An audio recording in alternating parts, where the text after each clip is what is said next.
Welcome to part 5 of SA2. Now we're going into one of my favourite Sonic levels in this game, Pyramid Cave.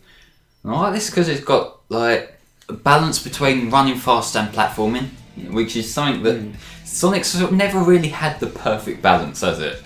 I really like that he's not caving into Eggman's demands. Yeah, that's a good one. Not even a cave. Pyramid Cave.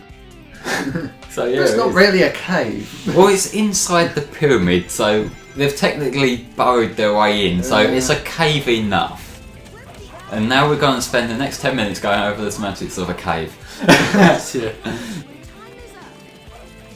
This thing's, for some reason, maybe it was because I was a kid when I first played this, but it took me a little while to get me timing down on them things, you know, the swinging poles. Which, nowadays I can do them like a piece of piss. Wait a minute, timers. Oh god, you're going to switch between werehog and regular. Not yet. Not until I wait. And these robots are basically like knockoffs of Gamma, aren't they? Oh yeah. But these ones don't have emotions. No.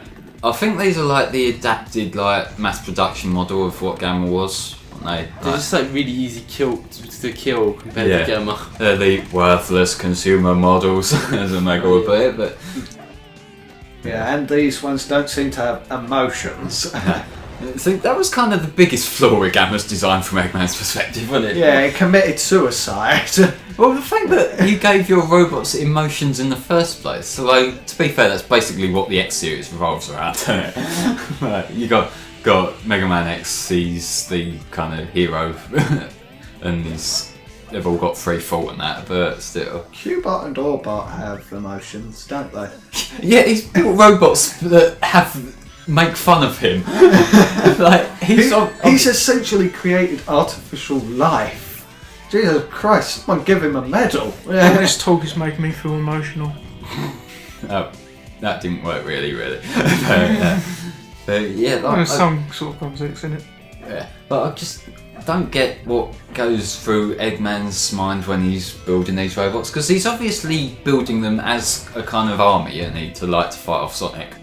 But then he goes and gives them extra things that are only counterproductive. Because well, obviously they've got emotion, but there's also like them robots in Generations that have lust for Rouge. That's just a weird. Really? Yeah, you know, they there's that one have mission. the hearts, don't they, like with their eyes and that, you've got to flirt with them basically. What? Yeah, you know, you've got... I did not play that mission. Yeah, it's one of these Suicide Hill missions where probably for a good reason. Yeah. But like you're playing as Sonic obviously, and you're going through with Rouge like following you, and you just press Y to like charm the robots whenever they're in your way. I always used to say Rogue. Rogue the back. Yeah. It sort of interferes with Rogue from X-Men. I never followed X-Men at all really, to be honest. I like the appeal of it. It conveys a superheroes. Yeah, mutants are bad people, even though they save people constantly. At its core, it conveys a good message. It's a Marvel series, isn't it? Yes. Yeah. What was that? It's one of the games, isn't it? That X-Men Welcome to Die. Oh yeah, X-Men Arcade, the Konami mate. Like, nothing's helped me on a game quicker than a really shitty translation. It's why I love Zero Wing. Die X-Chicken, that's what he exclaims when he knocks you down. I kill you! It's just so bad. Either really shitty translation or terrible voice acting, like, what am I fighting for? Yeah, it's not regular chicken, it's X-Chicken, bitch. Yeah. Well, I suppose if you're not doing too well, you can always chicken out of the fight, can't you? Hey. We're facing a little bit of a problem here. They caught up quick. Yeah. But also, the door's locked, and we've got a Fulsa treasure hunting stage in, haven't we? The door's locked. We need a key to get in. The thing is with these treasure stages is that I will say I don't like them, but I'm a lot more efficient at them than I used to be, and I don't know whether part of the reason why I don't like them is because, like I've said before, I played this game a lot as a kid where I took ages on these sections, so like I don't know whether it's just I've got that association, like I'm going to be here for 20 minutes and then I go and beat it in 4. Oh, I remember this. This used to frustrate me. I hate this one. This isn't my least favourite treasure hunting stage, but it's down there. Yeah, it's one of the So worst. many yeah. damn rooms. What So I many do, clothes as well. Like, the problem with this level is that a lot of the rooms like look kind of similar. you can get lost Exactly. and stuff. Yeah. And There's even a map. Yeah, yeah. Good fucking luck trying to use it though. Like, it's not quite as useless as the map from Lost Impact in Shadow, but yeah. I can't remember how good this run was. Because basically I've actually done multiple retakes of this entire game where I was never happy with me runs of it in general, but it was the first time I tried recording this game. I think I was here for like 8 minutes. And that was back before I learned how to edit efficiently as well, so you're probably glad God never used that one. I don't know how long this run's going to go on for, mind. But it's like little sections like this as well, where you just sort of, you got an awkward camera angle, you're just sort of faffing around. And one of the biggest distinctions that they improved in the GameCube version is that in the GameCube and HD ones, when you get like where you dot on top of the thing that you meant to dig for, you get like a little exclamation point pop up. Like, so you know you've got to dig here or whatever. Whereas in this, that's not in the Dreamcast one. So you sort of got to fumble around. And like, it's one of them things, it's such a tiny little change, but it makes such a difference. Exactly, because you can be digging at that place and it could be far off from where you actually want it to be. Because like that red blinking, that's quite a big radius actually, surprisingly. Yeah. And it can be vague. Yeah. Meanwhile, huge ghost. Okay. Love how Old Man gives zero shits about where he builds his base. He's like, yeah, it's haunted, who cares? Oh, you have a boss fight soon, don't you, with a ghost? Yeah, well, we say soon. This, like, I might be here for a little while. I don't actually mind the King Boom Boo fight anymore. Like, Yeah, but I just its name. It just reminds me of the Boom Boom enemies from Mario Kart. No, not Mario Kart. Super Mario 3.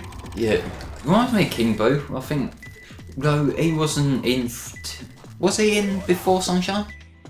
Yes, he was. Oh, Luigi's Mansion, wasn't he? Was he in before that? It was implied that there was a King Boo in Super Mario World. But I think Oh, it might right. be either that or Big Boo. But I think officially Luigi's Mansion 3 is where he makes a cameo. Well, appearance really. Yeah. Oh, right. Because I always get kind of confused with me Mario timeline, because like so many of the characters have so much in common with each other, don't they? Yeah. And, There's like, a Mario timeline. well, if you go like through, bearing in mind the RPGs and that, and like they do tend to avoid it in the main studios games, like referencing each other, but like Sunshine is set after Luigi's Mansion. Like, It's because of the EGAD's like Yeah. oh, I can't even remember the flood, wasn't it? yeah, Ego built Flood, didn't he? Yeah. Yeah, that makes sense actually. It was just a prototype. Yeah, that's from. Brent Frost. Yeah, I love Brent's like EGAD voice and the ghost voice he did in his Yeah. Luigi's Mansion song. It actually is a pretty good game. Yeah, I've tried playing it, but it's like I can see the appeal of it, but I prefer linear game, like more linear sort of stuff than the walking around the mansion sort of thing. It's easy to figure out though. It is like Yeah. I'm not. It's not a difficult game from what I've played, but Yeah. it's just not my thing really. Anyway, Hyatt obnoxiously plays Gamma Enemy. Yeah, we've already been here over 4 minutes now. Like, you see the problem with this kind of level. Like, look how long this has been beeping for. That's what I mean by the big radius. Where the fuck is it? You know, this is the sort of thing when you're playing it, you just get more and more frustrated with yourself for not finding it. It's depressing. Yeah. No, it's not up here, but what am I doing? Oh, probably. There we go. Is it on the Scorpion? It should be. There we go. Sounded like it was going. Oh. Yeah, to be fair, that run could have gone a lot worse. yeah, it could have. I know someone who was playing this a while back and then streaming. It took him like 16 minutes to beat this that stage. Fuck that noise. It took me ages to Took do this me stage. a while. Yeah. Anyway, hi King Boom Boo. Is King Boo on drugs? yeah. This is your ghost, and this is your ghost on drugs. Well, actually, it looks more like he's been getting high on, them sweets that kind of sting your tongue. Oh yeah. It's the most weirdest looking monster in it. Like, it's quite creepy the way it looks. Well, it's actually kind of a big-lipped alligator moment, really, isn't it? Like, the way it just kind of... Like, yeah, it's in a haunted base, so it makes sense in context, but, like, there's not really any further acknowledgement of this, is there? Basically, what you got to do, you got to hit that thing behind him, then it'll open the... Then you dig him Windows at down top. and then you attack him afterwards. Does he make a, like, Zoidberg kind of noise as well? Yeah, kind of. But this guy, he just manages to be like such a generic ghost character, but also have his own kind of twist with the coloured tongue on that. Do you think? Like, it's got the kind of clash between he looks stupid, but he also looks like a bog standard lazy ghost character. Yeah. I think it's a cool character. He does look as though he's tasted the rainbow. Yeah. Yeah, the colours feel so right in this dude's mouth. As Chris was saying, I don't think he looks too bad. He's alright, but he just comes out of fucking nowhere, doesn't he? Pretty much. It's a pyramid. It's the same with the egg golem, really. Yeah, the golem, at least like that's something Yeah. Eggman's built, you know. Yeah, I'm thinking about it. He actually built that for preparation, so yeah, that actually does have more context than this. Plus, like, it was kind of like a precursor to him in Sonic Knuckles, weren't there, in Sandopolis? Funny if when you just like move onto his body, he just sort of shakes for a bit, and that's your chance to like dig him up in it. Yeah, it gets more difficult. He like speeds up the further on in the boss you are. It's the weirdest sound effects, that ghost. Yeah. Overall, I think the sound direction is pretty good in this game, although there, like, obviously he sounds a bit dumb. Look how fast Knuckles is moving. And then With all that stuff on him. yeah, then compared to how he runs in 06, and more to the point, how he stumbles round in 06. He's just like Knuckles. Why do they suddenly make him slow? Like, you can see here he's running right. He ran pretty fast in classic games. It just doesn't make sense to force him into being slow. We've got one more hit. Can we do it? Is he still slow in modern games? Yeah, well, he hasn't been playable for a while, has he? I don't know. Last time he was playable was 06. I think it was, yeah. Outside like the Rivals games, I can't remember when they came out, but in the Rivals games he was just a flat out clone of Sonic like all the other characters, so that's kind of alright. Except for the fact that Rivals is boring piece of shit, but I think Rivals come out 07. yeah, I might have done. I shall fact check later.